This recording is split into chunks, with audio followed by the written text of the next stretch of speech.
नमस्कार, आप देख रहे हैं महाशक्ति एक्सप्रेस न्यूज चैनल।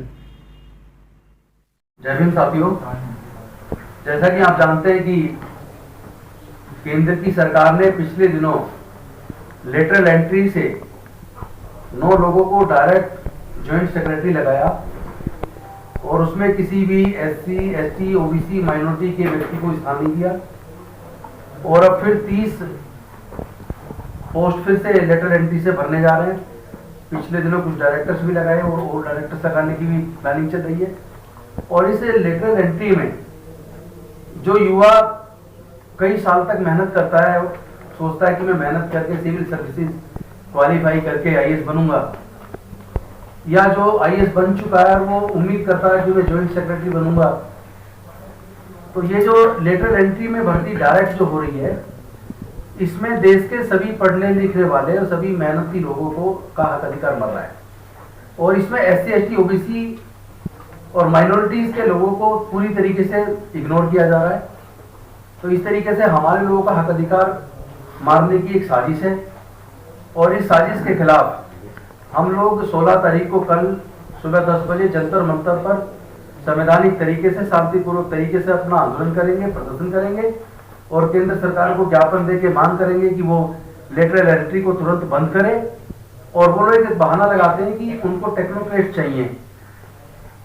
तो मैं ये कहना चाहता हूं कि टेक्नोक्रेट्स तो भारत सरकार में और स्टेट गवर्नमेंट्स में हर जगह ऑलरेडी है, अलग अलग पीएसयूज के अंदर हैं और दूसरे अंडरटेकिंग जो है उनके अंदर हैं, भारत सरकार के अलग अलग विभागों में हैं, जहाँ पे टेक्नोक्रेट एक से ब्रिलियंट है और जिसकी 30-35 साल की एक्सपीरियंस है और वो शायद बहुत ज्यादा कंट्रीब्यूट कर पाएंगे।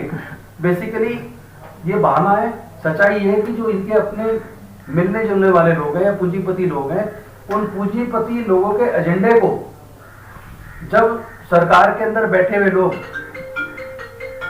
जब उसको लागू करना चाहते हैं, तो ब्यूरोक्रेट्स अक्सर देखते हैं कि लॉ के हिसाब से मेंटेनेबल है, करना चाहिए, फाइल आगे बढ़ानी चाहिए, नहीं बढ़ानी चाहिए, तो उनको ये बाधा नजर आती है।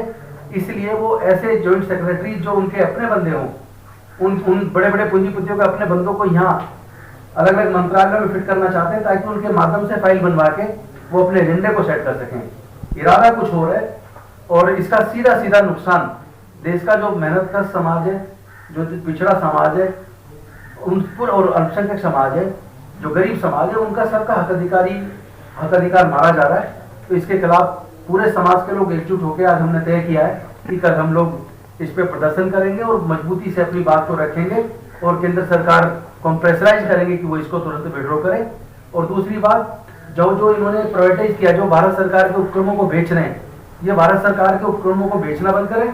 भारत में पहले लोग देखते थे कि जब बजट आता था तो लोग ये देखते थे कि भाई इनकम टैक्स की क्या वो बनाई गई है लिमिट, या ये देखते थे क्या सस्ता हुआ क्या महंगा हुआ।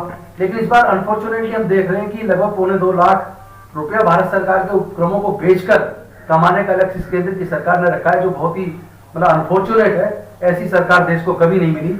ये सरकार पूरी तरीके से पूंजीपति की सरकार है। इसको देश के लोगों से कुछ लेना देना नहीं है, केवल अपने पूंजीपति मित्रों के काम को, उनके आइडिया को, उनके बिजनेस को प्रमोट करने की एक साजिश है। और मैं समझता हूँ देश के लोग इसको बर्दाश्त नहीं करेंगे और हम लोग इसके खिलाफ मजबूती से आंदोलन करेंगे। और साथ में हम लोग प्राइवेट सेक्टर में भी रिजर्वेशन की मांग करते हैं, क्योंकि भारत सरकार के बहुत सारे उपक्रमी ऑलरेडी बेच चुके हैं और जो बेचे गए वहां सब वो सारी वैकेंसी जो हमें मिला करती थी वो हमें मिलनी बंद हो गई है।